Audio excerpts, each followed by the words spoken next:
High. Just me log of केलं आणि जेवण वगैरे बनवलं आणि जस्ट प्रतीक आलाय, सो तो बोलला चल बाहेर राउंड मारायला जाऊया. म्हणून आम्ही बाहेर राउंड मारायला गेलो आणि आमच्यासोबत आला होता नियल. आणि थोडीशी भूक लागली होती म्हणून वडापाव वगैरे खायला गेलो. सो मी तिथेच थांबले होते, वडापाव वगैरे खात होते. आणि आम्हाला ॲक्च्युली ना आज फोन बघायला जायचं आहे नवीन. प्रतीकच्या फोनचं काय झालं माहिती आहे का, एका साईडचं बटन आहेत ना ते थोडे खराब झालेत. तर मी त्याला बोलत होते की नवीन फोन घेऊया, बट आमचं असं झालं दोघांना की एक चान्स देऊन बघूया जर रिपेअर होत असेल तर. सो आम्ही त्या शॉपमध्ये गेलो आणि माहिती आहे फोन त्याचा रिपेअर झाला, म्हणजे ते बटन्स होते त्याच्याकडे अवेलेबल.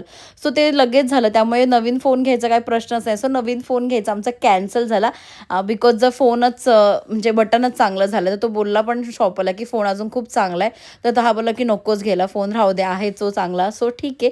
आणि त्याच्यानंतर त्यांना मंचुरियन खावंसे वाटलं ते म्हणून मंचुरियन खाल्ले त्यांनी. आणि त्याच्यानंतर नियलला खायचा होता बर्गर. आम्ही अर्ध्या रस्त्यात गेलेलो, परत रिटर्न आलो. तो बोलला मला बर्गर खायचा आहे. सो असं त्याचं पण इच्छा पूर्ण केली. मग त्याला बर्गर खायला घातला, प्लस रिश्माला सुद्धा आम्ही घरी बर्गर पार्सल घेतला होता. पण मला मोस्टली मॅकडीज आवडतं, तुम्हाला माहिती आहे की नाही. आणि गाईज माहिती आहे माझी ती व्हिडिओ 5 मिलियनवर गेली, प्लस मला खूप जास्त फॉलोअर्स आणि सबस्क्रायबर्स वाढले आहेत. त्यासाठी तुमच्या सगळ्यांचं खूप खूप खूप धन्यवाद मनापासून. आणि guys I love you because तुम्ही मला एवढं छान सपोर्ट करताय ना की मला एकदम भारी वाटतंय. असंच सपोर्ट करत राहा. मी अजून छान छान मस्त मस्त व्हिडिओ तुमच्यासोबत शेअर करेल लवकरच, आणि करत आहेच.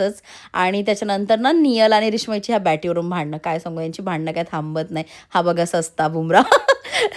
त्याला ना तो आता IPL चालू आहे ना, तर फुल क्रेज आहे म्हणून तो आला नव्हता आमच्याबरोबर. आणि त्याच्यानंतर ह्याने काय बघा सगळं सस्त आहे आमचं घरातल्या घरात बनवलेलं. पण ठीक आहे असो. That's it for video. Okay bye guys, उद्या भेटू. Bye bye.